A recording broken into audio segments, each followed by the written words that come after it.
Hey everybody, I'm a little late today. I hope you guys are still awake. It's kind of late. We're gonna talk about some single life because yesterday we got no 90 Day Fiance. We got a lot of football. We got some Usher. We got some Taylor Swift yesterday. We're back. We're back. 90 Day is back. 90 Day takes breaks, guys. Like Christmas and not New Year's. Is it New Year's? Sometimes New Year's. They just don't give us 90 Day in football.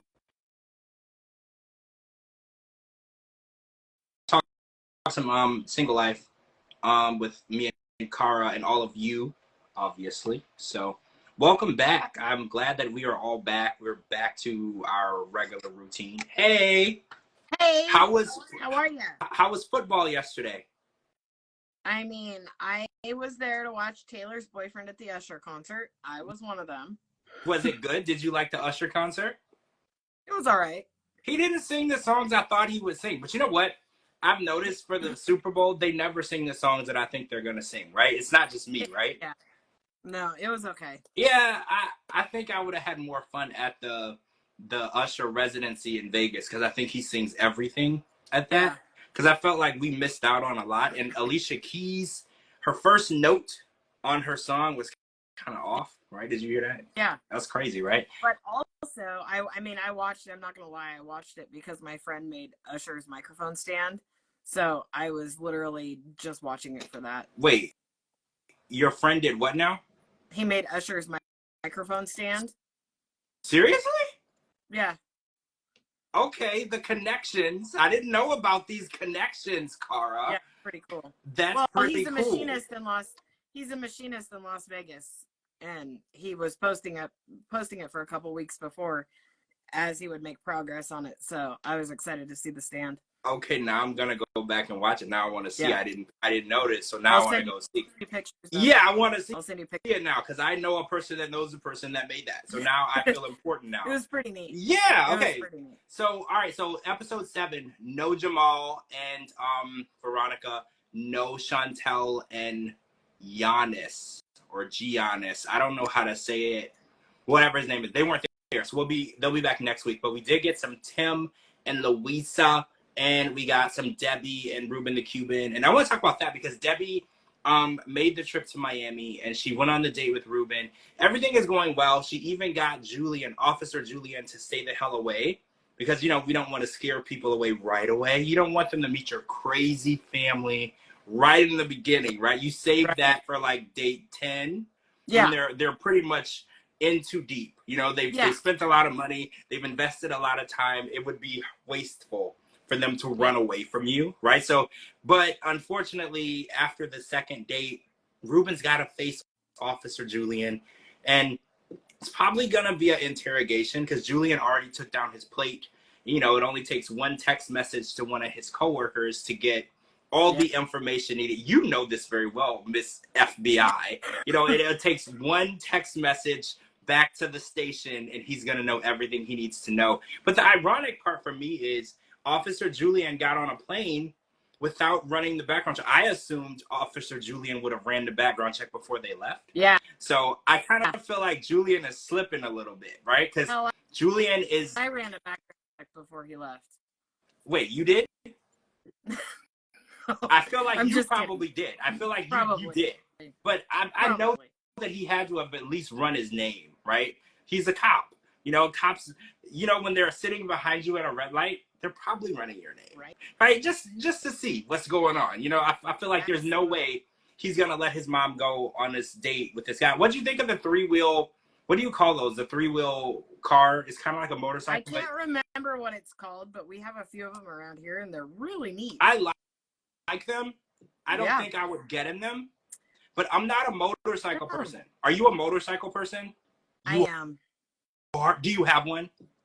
No, not street bike, but I love dirt bikes. Oh, for real? I have dirt. Oh, you're bad. You're bad. Okay, you're a badass. Okay, so you go dirt biking? Yeah. See, I never can get a good grasp on who you are. I always learn new things about you. I didn't know this. So you go dirt biking. That's crazy to me. Yeah. Do you wear a helmet and equipment, or are you just rough it? Okay, good. Okay, good. No. Because I feel like that's super freaking dangerous, right? I feel like because you're road and you don't know what's hard ground and what's soft ground, and I just feel like that's a lie. Absolutely. So, I have a chest protector. I've got full gear, knee pads. I've got all the gear. Okay, the good. Helmet, the goggles, all I was worried. So what do you think of Miss Debbie and Ruben out speeding around Miami in this little 3-wheel motorcycle-ish car? Okay, now with that being said, I have a few of those around my town, and I've never seen anybody in it without a helmet on. So I'm a little more concerned that he didn't have Debbie at least put on something. But I also don't know the laws in Florida. In Oregon, you absolutely have to wear a helmet in one of those. See, I don't know the law, but I see those a lot. I even see them on the I-4, like on the freeway. People are normally wearing helmets, especially on the I-4. Like around the neighborhood that I live in, I see them, but we have like 4-wheelers where they just ride, because we have like open fields. Like we have like a lot of area where there's like ponds and open fields where we didn't build houses. There's just woods and shit. So I do see people riding and they don't have helmets on. And I'm thinking like, this is wild. You know, I don't know. But since they're not on a roadway, I don't know if it's like a free for all. You just do whatever you want. Because in Florida, a motorcycle, you can lane split. So like if there's traffic on both sides, the motorcycles are allowed to drive in between the traffic. That's completely legal. That is very illegal. It's right. And not only that, it's really, really dangerous because you don't know how far out people's mirrors go. Because the bigger the truck, the bigger the side view mirror, right? So you don't know how much space you really have. Because when I first got to Florida, we were sitting in traffic. I just remember I had my window down and a motorcycle flew past and it was so loud, it scared the hell out of me. Because I was like, whoa. And I looked it up and it said that there's no law against it, but it's at your own risk. So if something was to happen to you, your insurance is responsible because it's at your own risk. But there's no law that can give you a ticket for it, which I think is crazy. That's crazy. So that is very crazy. I thought it was a lot for, you know, people of their age to be doing. I mean, I don't like to limit people either, though, because I felt like watching this episode, I liked seeing Debbie at 67 in Miami living her best life. Because I was thinking in my head, like, I want to be 67 in Miami, riding in a 3-wheel motorcycle, having a good time. Like, that is a goal for me at that age. But I also was raised by a single mom, so I get Julian. Because I was like, well, if that was my mom, I would rather her not be doing that. You know, right? Because I get one mom, and then anything goes wrong, I don't got mom anymore. You know, so I'm super torn between that. It's like, I want her to live her best life, but I also want Julian to place a little bit of limitation on how great of a life she's living, because I feel like Debbie can be a little careless. I mean, she was moving to Morocco to marry a man that, I'm trying to think of the best, kindest way to put this, that didn't love her. I was going to say something about eyes, but I caught myself. I was going to say that couldn't look at her right in the eye, but you know what? That was distasteful. And I stopped myself. I don't want to go down that road, right? I don't want to go down that road tonight. Not tonight, Satan. Not tonight, Satan. So I feel like this situation, and him meeting Julian will be a good test, though, because an interrogation on the second date is really going to show how dedicated you are to making this work, right? Because nobody wants to meet, especially when you're dating and there's children involved, but the children are an adult. How do you feel about that? Is it necessary to meet the person's children if they're grown? Or I know it's very necessary to meet the children when they're children because you're going to be parenting those children. Like, how do you feel about grown adult children? Like, if you were dating and the person that you were dating didn't know your children, is it necessary for them to meet your grown children or no? Well, yeah, dates in, not on the first, second, third. Well, right. Because my kids' opinions are very important to me, but also I don't think I would let my kids I don't know. I can't say I wouldn't let them travel with me, though. Well, no. Because if my date goes to shit, me and my kids are still going to have fun. Well, right. I feel like they would be there not necessarily to sabotage you, but they would also be, oh, Dee Dee. Hey, Dee Dee. What's up, Dee Dee? What's up, girl? So, yeah, I feel like they would be there to not just make sure you're okay, but also to be supportive if things don't work out. And I think that's important, too. You don't want to be in a city or state all by yourself. dealing with somebody and then something goes wrong. I don't know. I feel like parents can be sabotaged. So I want to jump over to John, Patrick, and Thais, because Megan met Patrick and Thais. She didn't meet hey, just got home from work. We're good. We're waiting for you to come back. I know next week you're gonna be back. Guys, if you didn't know, Dee Dee will be back with us next week. So nice. We're gonna welcome back for her, and then we're gonna try to schedule the 90 Day Fiance trivia game that we've been talking about forever. Yeah. We're gonna try to schedule that too. But I feel like Patrick and Thais kind of threw John under the bus, and I wanted to get your 100%. Yeah, I wanted to get your opinion on that. So, do you feel like families should always be supportive of you, or do you feel like families should be honest? I don't want to say throw it on the bus. They were brutally honest, and they said that, you know, he's a man child, and he didn't want to have children, and he was going to be like having two children for Megan. How do you feel about the way that they threw him under the bus at this dinner? Because I felt like that was very sabotaging for me. I feel like it was payback, and that's all it was. Because Thais made the comment, you were very involved in our relationship. So I feel like it was payback, but I feel like they went for the jugular. They threw him under the bus hard. I feel like Patrick was very sabotaging in the beginning of their relationship, to the point where they had to actually get him out of the house. Yeah. And I do feel like it was the diva speaks tit for tat. I feel like Thais went there with the remembrance of the shit that Patrick put her through when she first got here. And she was like, it's time for you to have a taste of what you did. And I feel like revenge is always good, but it's like, I thought that they were in a better place. You know, I know that he moved out and they were getting along better, and he was being a good uncle to Alessi. I thought they were in a better place, but apparently the grudge didn't go away. Thais was still like, well, no, he's just going to sit around the house. He's going to be babying. He's going to need to be babied. He's not going to be a good stepdad. How do you feel about people telling people that you're not going to be a good parent? Because I was always taught the type of parent you are, you never know until you hold the baby for the first time. Like, you could literally be an irresponsible D-bag, but the second that baby is born, a lot of people change for the better. So how do you feel about them saying that he's not going to be a good stepdad? I think it was a shitty move. You don't know what kind of a stepdad he's going to be, first of all. But on the flip side of that coin, the fact that he never discussed with her that he definitely doesn't want more kids. If you guys are already talking about moving in together, moving states to be with each other, all that shit, don't you think the kid discussion should have been number one? I feel like yes, or maybe he assumed since she had a child already that she was done. But you're not wrong. That conversation, there should never be assumptions in that conversation. There should just be actual discussions. And I think a lot of people avoid difficult discussions because they're scared to fight. They don't know how strong their relationship is to where that discussion might be so serious that it ends that relationship. So they avoid it. So she definitely says she wants to have another child, but it's like, we've had this situation come up with so many different cast members where one person wants a child, one person doesn't. And a lot of times they were able to work through it. So I don't know if this is going to be a situation where they can't work through it. So there was some drama. There was a picture a couple days ago of John, and he had a ring on his wedding band finger. So the speculation is that John and Megan, we're assuming Megan, we don't know. I mean, this was filmed a long time ago. We're just making the assumption that it's Megan. That he's married to somebody.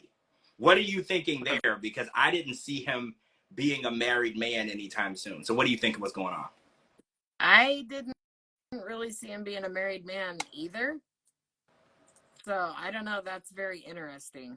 But also, they met because she saw him on the show. She slid into his DMs. So we all kind of got a taste of John right out of the gate. We knew that he wasn't like top tier bachelor status, like just a super rich guy living in a super fancy house, had his shit together, had a 9-to-5, blah, blah, blah. We knew that. So she had to have done that when she slid into his DMs. So she can't expect that out of him either. Yeah. So I kind of get the impression that it's a I'm gonna change him kind of situation when you can't change him. Yeah, I wish women would stop trying to change and mold men, especially grown men. Like, I don't know, maybe if y'all are like just graduating high school together and you want him to be somebody better, Very, very Yeah. easy. You know, like moldable people, they're young. You know, you can Yeah. teach them how to take work seriously, how to not smoke, how to, you know, you can instill good habits in someone who's young, but someone who's like 36, 37, 40, it's kind of hard for you to instill habits into that person. They've been doing this their whole life.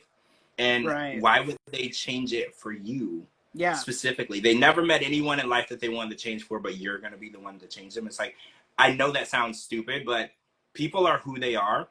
I think Kim posted this the other day. When people show you who they are, you have to listen. You have to Yeah. listen. And I think Don was very clear when we met him with Patrick and Thais that he was very happy being a bachelor, and he liked sleeping with different women, and he liked the freedom of not being Yeah. tied down. So the idea that all of that is complete opposite now, I'm questioning it, you know, because saying that you want something is one thing, but actually doing it, walking the walk, is another. Yeah. And I feel like he might feel like, oh, I want to, because there's lots of men. Have you ever watched, I don't know if you watch Basketball Wives, there's lots of like men who think they want to settle down, they get a wife, they get married, they have a kid, and then they just go cheat on her all the time. Yeah. They weren't ready. They thought they were ready for a wife and a family and being a good father and a good husband, but they're not ready, like, mentally. They don't know how to keep it in their pants. They have the woman, they have the child, they have everything that they ask for, but then they go out and they still do stupid things. Yeah. And I feel like Yeah. men change when they're mentally ready. And let's be honest, Yeah. John is still living with his brother and his husband. Like, is he ready? Out of a Right? Is he? And yeah, the suitcase is his drawer, chest of drawers, his drawer chest. So he is definitely not, I don't like to say what people aren't ready for, but being a stepdad is a lot of work. It's basically just being a dad. I don't like the step in front of it. It's just being a dad. I think people like to say, oh, well, I'm just a stepdad. It doesn't matter. You're just the dad. You know, dads make a lot of tough decisions. They compromise a lot, and they give a lot of their time. Stepdad or dad. That's just what you do. Working a lot more hours and doing a lot more things to make sure that that child has the best. And it's like, I don't know if John is ready to put somebody else first, especially a child. Yeah, especially a child, right? I feel like he might do stuff for Megan, but the child, I think that's way extra. Yeah, I agree. Donna said his vibrator collection, right? His whole collection. Well, you know, you think about even traveling with a child. If you travel to the next city over, you still got to pack an entire suitcase plus a suitcase's suitcase. You can't even remember to pack your personal hygiene items. How are you going to parent a child?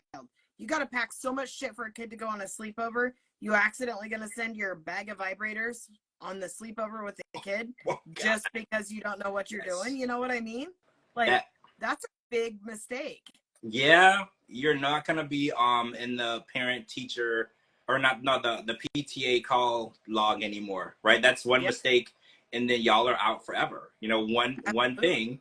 And yeah, I think that it's so much planning and it's so much life maturity that comes with it. And like I said, saying that you want to do it is great, but doing it is another thing. And it's like, oh, good night, Dee Dee. You better be back here next week, though. Good night, Dee Dee. Love you. I want John to be happy, though, but I think he needs to, I think I said this a week before or whatever, he should move at a slower pace. Go from bachelor to boyfriend. Don't go from bachelor to husband, right? Like, I just feel like you need to move along in the correct order. You know, and you work your way up to things. Like when you get a new job, they don't start you out as the company president. Yeah. They start you out at a lower position, right? And you get to know those positions. You get moved up. You move up the ladder. And then if you work your ass off, you might actually be company president, right? But also, I mean, he literally went from living with Patrick for however long. It sounds like straight out of the mom's house in with Patrick. And then he went from Patrick getting married, moving into the other brother's house, and now she wants him to move to Texas. Don't we feel like maybe he should get a house, whether it be in Vegas or Texas, of his own? Yeah. First, see if he can handle that before he takes on a whole ass family role and moves in with someone again. Like, he needs some responsibilities all on his own. Yeah, you're right. You got to learn how to take care of yourself before you can take care else. Yeah. And you're right. He's not actually taking care of himself, but now she's like, oh, well, you got to take care of me and my daughter and you and take on all this responsibility. And I think that their relationship will end fast. Even if he has good intentions, once he gets into it and realizes what all is expected of him, he's probably going to run. Yeah. Because it's just going to be too much. It's going to be too much responsibility too fast. And he's never had to have the responsibility of making mortgage payments, or making sure that there's groceries in the house, or making sure that the child needs everything that they need. You know, there's these kids be playing basketball. The AAU basketball is like $700 to $1,000. These kids are playing sports. They have recitals. You have to pay for the clothing for the recital. You have to buy the tickets to the game. Like, there's so much stuff that you don't realize you're getting into with kids. And it's like, it's an investment. Because I used to tell people all the time, I was like, having kids is the worst investment you'll ever make because there's no return. You're just giving. And it's like the only thing you get back in return is the love, satisfaction, and accomplishment of being a good parent. There's no monetary return. And I think a lot of people don't take that into consideration. I mean, unless you're Will Smith and you have Jaden Smith and Willow Smith. You know, other than that, that's a very strange situation. It doesn't usually work that way. Usually it's all you giving everything that you have to make sure that their life is amazing. And then you don't really get a lot in return. You know, as a parent, you don't even ask for it. If you're a good parent, you don't expect anything in return. You're doing it because you want to. And I think a lot of people, they don't realize that, because they're like, oh, it's like $1 million to raise a child. I was like, well, that's not with inflation. We're talking like $2 million now, right? Like, that's college alone. Jesus Christ, like, can be up to $50,000. Yeah, but I also feel like he's gonna struggle. He would struggle being a step parent, no matter what, in my opinion. I maybe he won't. I hope I'm wrong. I really hope I'm wrong. But being a parent and or step parent of a nonverbal child that's challenging all on its own. That is so challenging. And you've got to have the patience, the time, the love, the want, the need, all of that. And I feel like he doesn't have that. He's interested in Megan, but I don't feel like he's interested in the family life. But then when you put the family life with challenges on top of it, I don't see it being very successful. I just don't. Yeah. I think I like John, and I hope it works out. I hope I'm wrong, but I just don't see it happening. But he is good with his niece. Yeah, he is. Yeah. I don't know. See, but that's why I think he's building these skills as being a good uncle and being a good boyfriend and being a good guy. Because, you know, he said a lot of women didn't have a positive thought of him after they broke up. And I think that he is working on that. I think that he is being more sensitive to women's needs, and he's being a better man and boyfriend and uncle in person. I think, but I think it's too early on for him to be making these big moves. And like you said, a nonverbal child is somebody that you have to understand what they need, because they can't tell you. And he doesn't have the experience. And I think that it's going to be too much for him. You know, and I feel like then he's going to walk away, and unfortunately that child is going to get accustomed to him, and then he's going to leave, and then it's going to be a whole thing. Because the only person losing here will be the child. You know, that child is going to go attached, and that child is going to want to know why he's not there. And I think we got to make sure we're thinking about the baby first, right? The baby's the most important. Everybody else is secondary. The mom can find a new man. John can find a new girl. The baby has to be the one that we're thinking about. 100%. So let's talk about Natalie, right? So Natalie, who is unemployed, she had some time. Again, every week she seems to have lots of time. She had some time to go Halloween, like to a nice little haunted area with her mom. But her biggest issue was that Josh decided to spend time with his children on Halloween instead of with her, a 38-year-old woman. And I was like, Natalie, Josh is supposed to spend time on, especially Halloween, Christmas, Thanksgiving, whatever the situation is, with his children. He's a dad first. She's going to be really pissed off when he spends Valentine's with his wife. Well, I don't think that he realizes that his wife is his wife. I think that because she's like, I've never seen his house. I'm like, you know why, right? Because you're the other woman. The other woman doesn't get to come to the house. The other woman doesn't get to meet the kids, Natalie. You're the secret lady that he's hiding from the family. Like, come on, pay attention. This isn't hard. Like, we all can figure it out. And she's telling us that Josh would be husband number 4. Did you get the math that tonight? blew my mind. I knew she was married before Mike, but I didn't realize she had been married 3 freaking times. Apparently 22 years old was the first time. That means there's three crazy blind men out there. Well, yeah, you're right. Because let's be honest, Natalie doesn't pretend to be anybody else. No. When you meet Natalie, she meets you with her level of crazy right at the beginning. Yeah. So there isn't like, it's not like a situation where she pretends to be easy to deal with and a good partner. No, she meets you with her level of crazy right from the start. So there's 3 crazy blind men who put a ring on this woman's finger. Literally. What the actual hell? Why would you do that? And now she's trying to bag Josh, which would be husband number 4. And she's making it seem like Josh is the issue when she's the common denominator. Because I was like, Natalie, we can't say that Josh doesn't care about you and Josh doesn't make time for you. This man put you and your mom up in an apartment. He bought you a car. He got you a job interview that you blew on purpose because you didn't want it. And I was like, but you're saying that he doesn't care about you. And I was like, well, what about the last 3 husbands? What's the issue with them? And I was like, you can't always be the victim in every situation. If you've been married 3 times and you're working on number 4, and before you even get the ring, get the ring and the wedding band on your finger, there's already issues. You have to start taking account. You might have something to do with it. You know, like, what are you doing specifically that are making these men run from you? And I was like, the fact that you use them for everything they're worth and then go and look them in the face and say, you don't love me. I don't know how you can explain how someone doesn't love you when they put you up, you and your mom up in an apartment that you're not paying for. You don't have a job. She's been in America for 5 years, no job, not looking for a job. She could easily pay for her own life, right? Like, there's no reason why the woman can't pay for her own life. She has no interest to. She has no interest in. That's why she keeps trying to attach herself to a husband. That's her husband's job. Her husband is supposed to take care of her. And it might just be, you know, her culture from where she's from. You know, in the Ukraine, I believe the husband is supposed to take care of the wife and the wife isn't supposed to worry about anything. But this is 2024 in America. You know, like, we don't work under those standards anymore. There's plenty of men who stay at home with kids and their wife goes to work. There are plenty of people.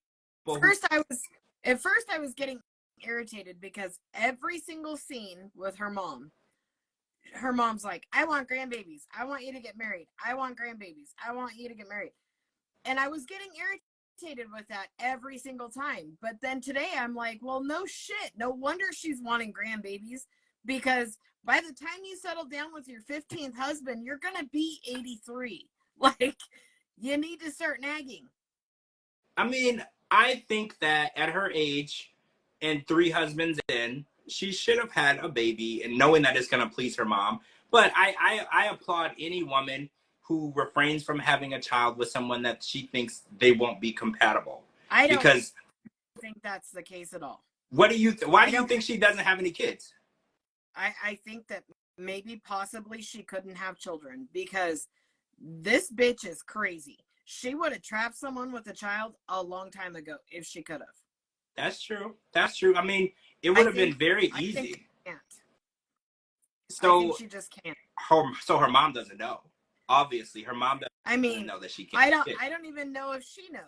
I'm sure that she's tried to get pregnant. You know what I mean? I'm sure she tried to get pregnant in all of them. She's such a gold digging whore that's all she can think of. Yeah. First of all, so if I can get pregnant with this guy, that's child support for 18 years, and this guy, that's child support. But it just didn't happen. I think that she probably doesn't know it. Her mom probably doesn't know it. I just think maybe she can't, or she would have several kids because that's a paycheck in her eyes. I don't think she wants kids. That's true. I mean, a lot of women, this has been going on for a long time. I watch Basketball Wives, and there's a lot of women, they meet the right basketball player and they have that baby right away. There's a girl, I don't know, this is off subject. There's a girl named Drea, and she's pregnant by, oh my God, his name is Jalen something. He's like a 20-year-old basketball player, and she's like 37, 38, maybe 43, I don't remember. Her son is pretty close in age to the guy, the basketball player, and it's like, these women, they find the man who has the biggest pockets, the fattest pockets, and they get pregnant. And like you said, 18 years. Because all you have to do is go before a judge. The judge looks at how much he makes. They just set an amount. There's no arguing. It's done. Nobody's getting, he makes so much money, he's not going to fight you either. Because as long as you leave him alone and he's free to go and date somebody else, you know, he'll write the check and move on. So you're right. If this would be the perfect plan for her, because I feel like this is exactly what she wants, is to be taken care of. And I think that she puts that over love. She puts that over respect. She puts that over connection. I think when she's looking to be in a relationship, she just wants to be taken care of. Everything else is secondary. And I think that's why she's trying to bag husband number 4. You know, a man will take care of you if you are a good wife to him and you respect him and you don't cry and complain and call him names and pick fights. Every time that she sees Josh, she picks a fight with him. And I'm just going to be honest. Josh has been a pretty good boyfriend to her. Yeah. Like, everything that she's asked for, he's done. And a lot of it, he didn't have to. He doesn't have to house her.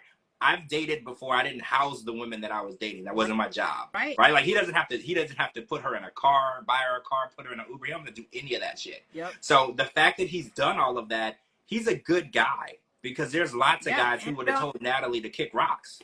Yeah. And he's dealing with, he's financially taking care of the mom too, clearly. Like, I mean, unless Mike is, which is possible. Well, but either way, she's getting from both guys. Right. Yes, because, you know, when this was filmed, she still had Mike's debit card. Remember, we learned way back when that she was using that debit card in Florida. The whole time she was in Florida, she didn't have a job. Right. She could have got one. Right. She just didn't want one. She was using Mike's debit card, and for some reason, Mike let her. You know, and I don't know if he was holding on to hope they were going to get back together, or if just maybe he felt bad, you know, because he's like, well, I brought her all the way over here, and she's my responsibility. Maybe I feel bad. Mike's a big teddy bear. Who knows what he was thinking? He might have looked at it as, well, if I would have left her where she was, she wouldn't be in this situation, so it's kind of my fault. So maybe he felt obligated that he should help her. Whatever. I don't agree, but I know that she has taken full advantage of Mike. She's taking full advantage of Josh. I don't know her first 2 husbands, but I guarantee you she took full advantage of them too. Like, I feel like she has benefited financially from all of these men. And it seems like she's always looking for that next thing. She's like, well, he gave me the apartment, now I want this. He gave me the car, now I want this. She's never satisfied. Because I was like, if she would just be happy with all of the things that he's done and just work on building the relationship, maybe this, I mean, it probably won't work because he's gonna stay with his wife, but she don't know that, right? Like, she don't know that. If she would actually try to make it work, maybe he will leave his wife for her. We don't know, right? Yeah. Yep. I mean, I can't help but we all know about Josh's son and this horrific car accident that he was in and all of that stuff. You know, obviously sending tons of prayers, and that it's just such a horrible situation. But I also can't help but wonder how Natalie is dealing with him not being at her beck and call because he's with his son. But also, have you noticed that Natalie hasn't posted shit about it? Yeah, I did notice that. I did. And I know that she was really upset that the family wasn't welcoming to her, because she's like, well, I should be there. I should be a part of the family events or whatever. And I was like, how serious is this relationship? Like, Natalie thinks that they're getting married, but what does Josh think this relationship is going to be? But because I respect Josh for keeping her away from the family, because it's not going to be serious. There's no reason for him to meet the daughter and the son and the ex-wife and all these people. There's no reason to bring that in. And again, I kind of think Josh is hiding her. Like, I feel like she's kind of a secret. I mean, if you were any kind of a girlfriend, I don't care if you know your secret, if you don't know your secret, whatever. She should be sharing the shit out of the GoFundMe page, because she has a lot of followers. Because we all follow her because she's the shit show we can't take our eyes off. Yeah, it's like pay-per-view. It's like pay-per-view. So she should be sharing the shit out of that GoFundMe page. As much as Jet's father has done for her, it would be the least that she can do to make sure that that little boy is taken care of in this time of need. Yeah. And I think he's already had 2 surgeries, right? And I think he's going to have a third. That's how serious this is. And he's lost a leg completely. But Josh actually posted that he's awake, he's alert, and he was actually arguing with his dad, which, Good. you know, for a teenager, this is normal behavior. So that is an amazing update. So he's not only awake and alert, he's having an argument with his dad, and they're having normal interaction. So that's a beautiful, beautiful update that we got. And I know this is only the beginning of an extreme journey for Josh and his mom, Candace. This is going to be a lifelong journey, probably. The parents may never get over this, you know, and I like you said, I wish that Natalie was being more supportive of, she has 341,000 followers. Wow. Like more than double than Josh. Yeah, so if all of her followers, if half of her followers donated $1, that would be 150 grand for his kid. But yet she's so worried about where her next interview at a chiropractic office is going to be. She doesn't give a shit about anybody around her. You know, by her not, obviously I've never hid how I feel about her. No. But by her not posting that stuff, man, that really put a bad taste in my mouth. It speaks to her character. Absolutely. Because I've seen couples who were married, divorced, had kids together, or married, divorced, didn't have kids together, and something happened with their new relationship and their child. The ex posted, said, "I'm so sorry," sending prayers, or they showed how they wanted help. And these are people that went through divorces, hate each other, could go through life without dealing with each other ever again. They had enough common decency to say, hey, there was a point in time in my life where I love this person and I love their children as well, and I wish nothing but the best, and I hope they get through this. She couldn't even do that. And it just shows the level of selfishness that she has. If it's not about Natalie, it's not important. And we've seen that season after season. She doesn't have any interest in anybody else's life or situation. It's always whatever benefits Natalie at that moment. And it's sad. And it's showing in the relationships and how they're failing, and how because she said in the episode, she's like, I deserve to be loved, and why can't I be loved? And I was like, well, the reason that you aren't being loved is you're not loving other people. Yeah. You just like you want to be loved, other people want to be loved too, and they want to be appreciated, and they want to feel like you care about them. And it's like, in her mind, the only way that she can be loved is if a man is housing her, paying for her car, giving her money, making her life easier. That's not love. You know, love. There are people who love each other who live in a car together. They just love each other. There's no money being exchanged. Like, I get that she wants to be taken care of, but you need to love the person too. Absolutely. Yeah, she just that's I can't with her. I just can't. I hope after this season we're done with her for good. Man, because me too. She makes my blood boil. Like, watching this episode and the way she was like, I'm so mad that he decided to spend time with his kids. And I'm like, are you serious? I was like, his children are children under the age of 18. You're a 38-year-old woman. Of course he picked to spend Halloween with his kids. I would judge him if he didn't. And the fact that you don't judge him for it means that you're weird too. Like, what do you even mean? Of course this man chose to spend the holiday with his children. And as a woman, you should support that. God damn it.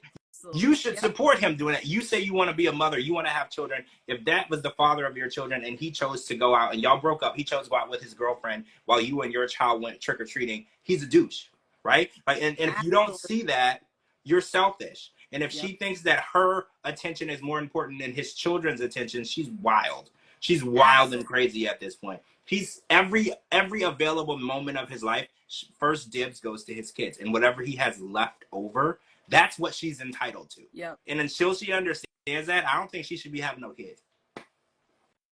I agree.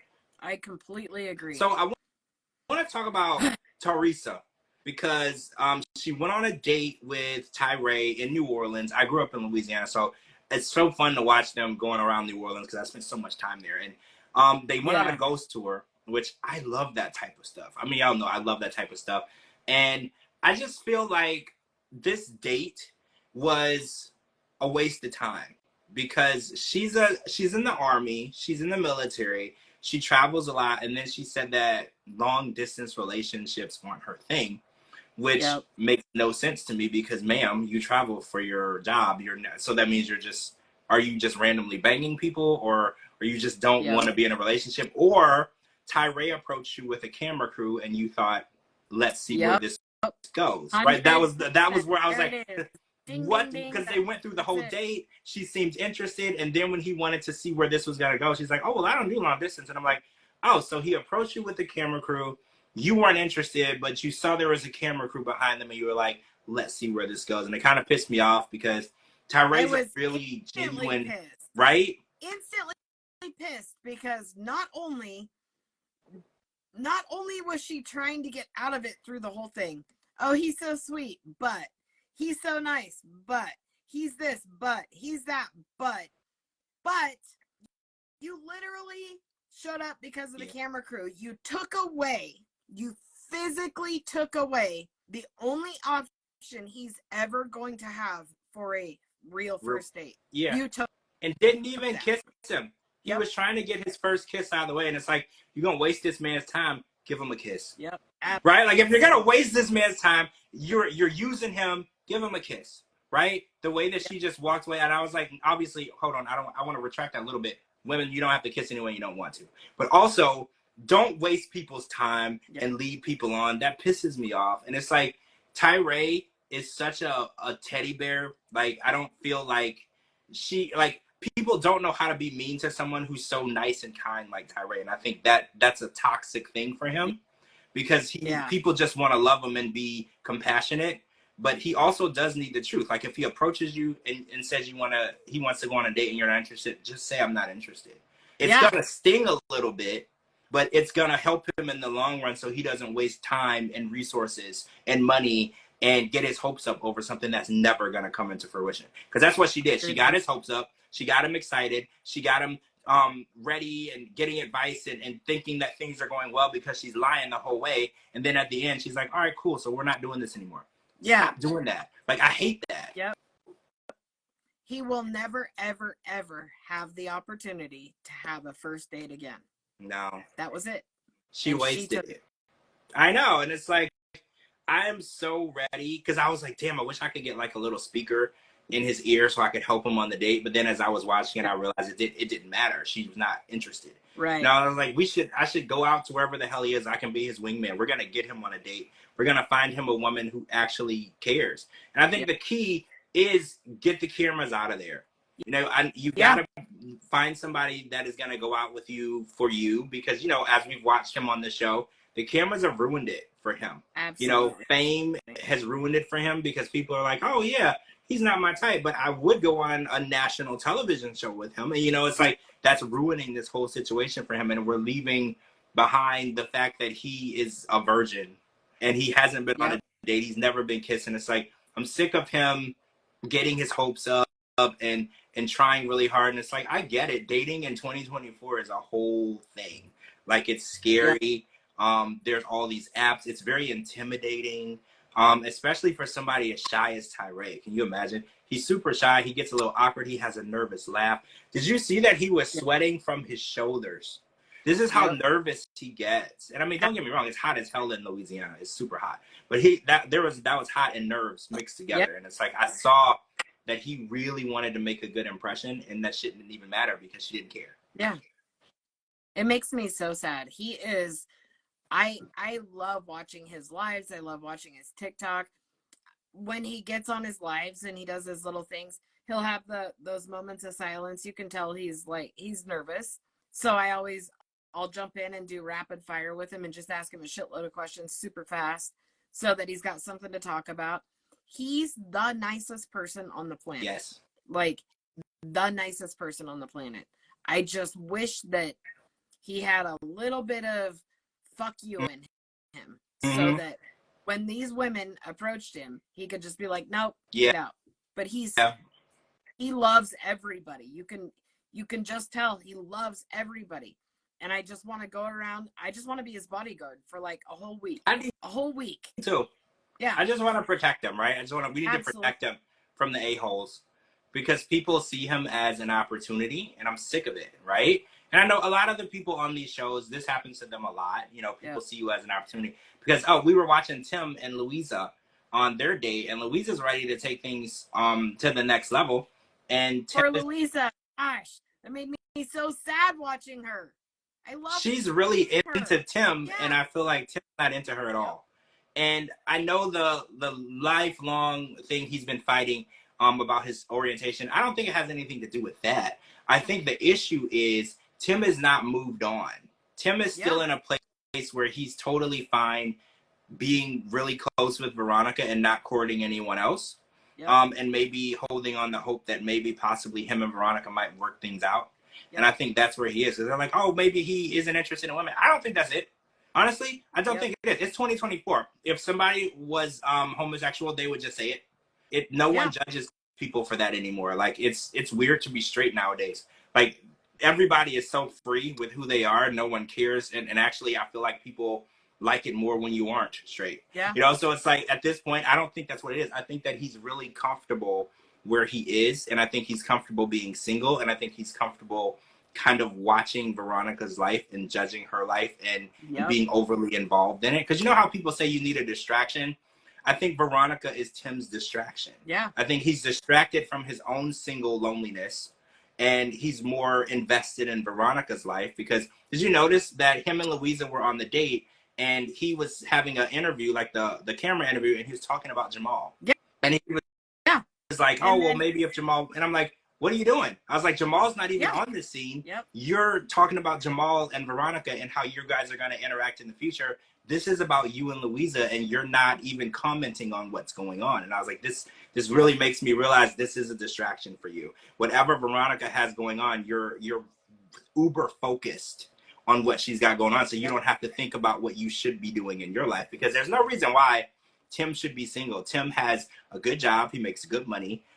He's not a horrible looking person. There's no reason why he should be single. He's single because he wants to be, and I think it's because he hasn't really moved on from Veronica. He'll argue with me to the death that he has. But I just feel like I mean, he'll never admit it out loud, and he'll tell me to shut up and I'm wrong. But I'm telling you, I think that his interest in Jamal in her life is so strange. Because even Veronica was like, well, what do you not like about him? He's like, well, I don't know. And I was like, you know why you don't like him? Because he's not you.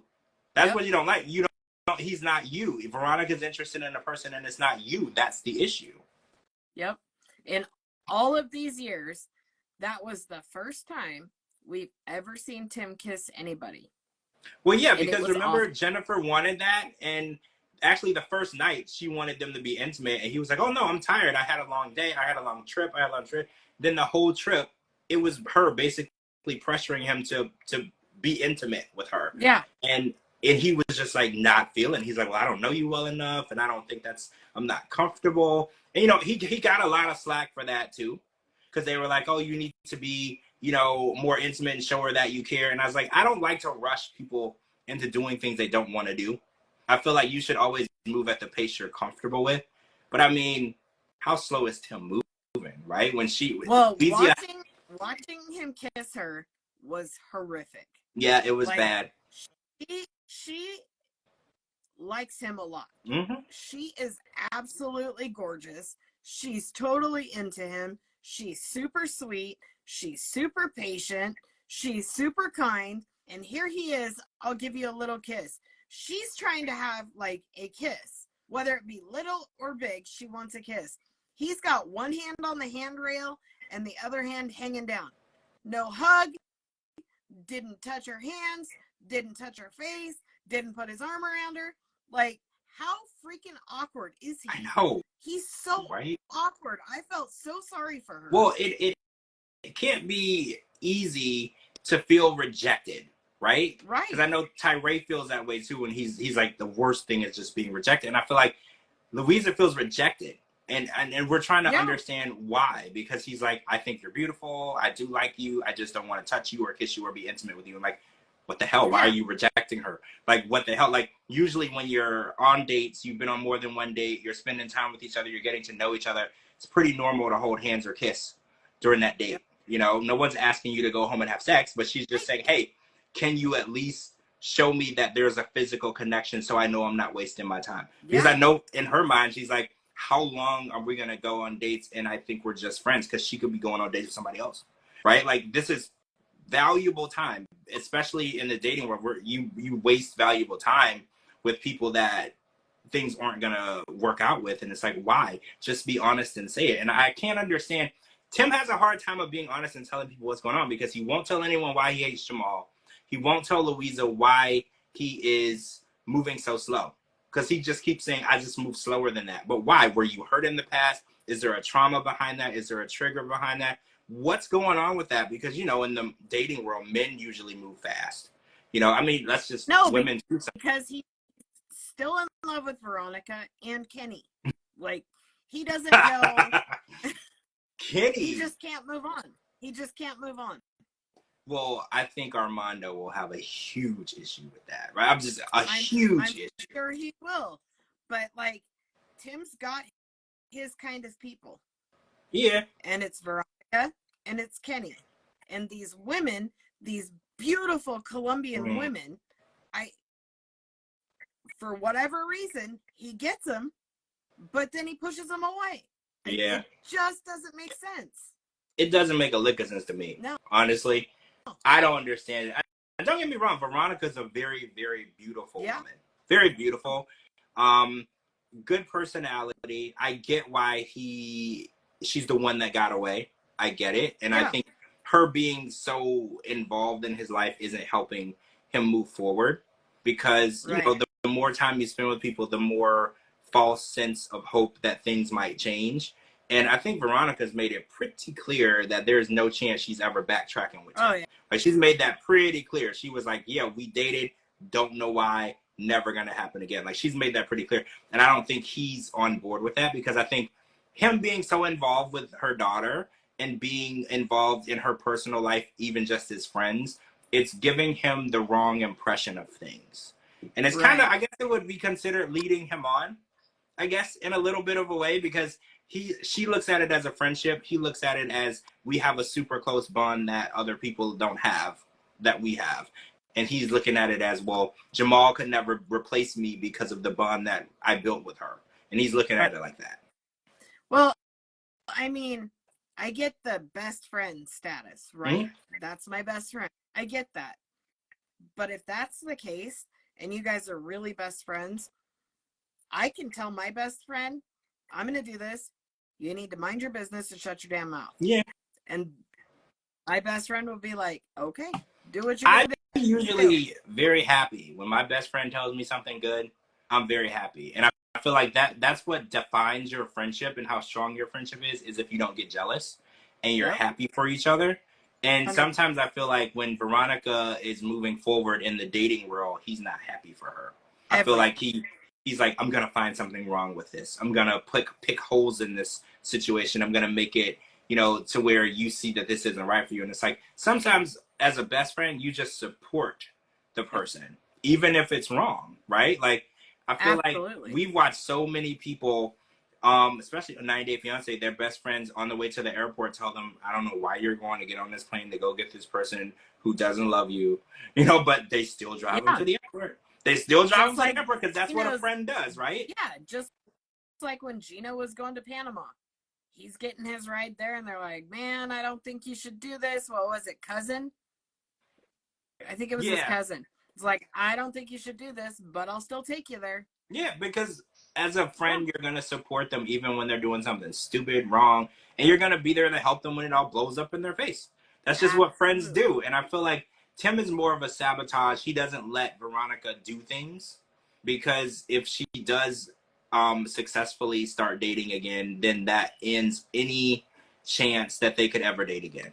So he has to protect what he thinks they still have, which, I don't know, it's just an unhealthy imbalance for me between the two of them, because I feel like Veronica does see it as a friendship. He's not on the same page. And in order for it to work, everybody's got to be on the same page, because Veronica looks at it like, oh, yeah, that's Tim. I will consult him and tell him what I'm doing, but his opinion is not going to outweigh what I want. And I think Tim sees it differently. I agree. Because these beautiful, beautiful, beautiful women should not need to be begging this man for affection, right? I don't. So we need to set Louisa up with Jamal. Wait, Louisa and Jamal. I like that. I like that. Or Louisa or Jamal and Chantel. I'm totally down with Jamal and Chantel. I like that too. If that doesn't work, Louisa would be fantastic. I love her. I think she's beautiful. She has a good personality, and the fact that she's begging for anybody's attention is crazy. This just shows you how crazy this dating world is, that you can have so much going for you and you're still trying to get people to notice you when you have all of these amazing qualities. It's crazy. Dating in 2024 is probably the worst thing that anyone has ever had to go through, physically and emotionally, right? Like, I feel like it's an emotional roller coaster. Yep, for sure. Chantel is too clingy. I mean, she has to be. Chantel was in a marriage for 7 years with a man who not only didn't love her and used her for a green card, but also was cheating on her and lying to her face. She got to be a little clingy, right? Like, I feel like she's been through a lot. Yeah. Like, that can't be a good emotional toll on your self-esteem. Even though she's beautiful, she was with a man who... Clingy or not, there is no man in the world that is going to look at Chantel other than Pedro. Look at Chantel and be like, ooh, get off of me. No, yeah. Never. Maybe Tim. Never. Maybe Tim, but that's it. Maybe Tim. Yeah, maybe Tim. Tim's the only man I know that will take a beautiful woman and be like, no, I don't really want to touch you, but we can hang out. He's the only man I know that would do that. And Tim, I support you. If you want to move super, super, super slow, that's fine. But at this rate, you're going to be married by the time you're like 80, right? Like, it's going to take a really long time. If he's lucky. Yeah, if he's lucky, because I don't know any woman who's going to stick around and keep going on dates with you, and then at the end of the night, you won't even kiss her and tell her to go home. Like, sir, come on. You got to show her that she's desired and beautiful. Now, women go through so much to impress us, and we have to be very vocal on that work. You need to show her that you appreciate that. Louisa shows up on her dates looking very, very beautiful. Make her feel like she's beautiful, you know? Absolutely. All right, so we're going to be back next week because Jamal and Veronica will be back. And it looks like they're fighting again. So, no surprise. I've never saw what they had in common other than being two extremely good-looking people. And then we're going to come back for Chantel for her wrap up her trip in Greece with Giannis and her friends.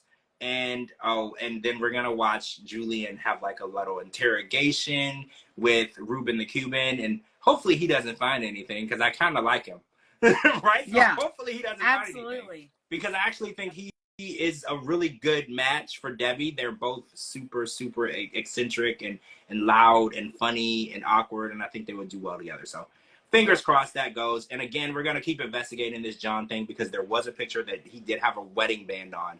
So we're going to keep investigating and see what's going on with that because he might be married to somebody. All right, guys, make sure you're following Kara. She's tagging this video. Follow me on all social media platforms at George Mossey, georgemossey.com. Anywhere you get your podcast, type in The George Mossey Show, Spotify, Apple Music, iHeartRadio. And we'll be back tomorrow because I haven't watched Diaries yet. But we're going to talk about Diaries tomorrow as well. And any other weird news that pops up that we need to discuss too. So we'll talk to you guys tomorrow. And everybody have a great night. Bye. See you tomorrow. Bye.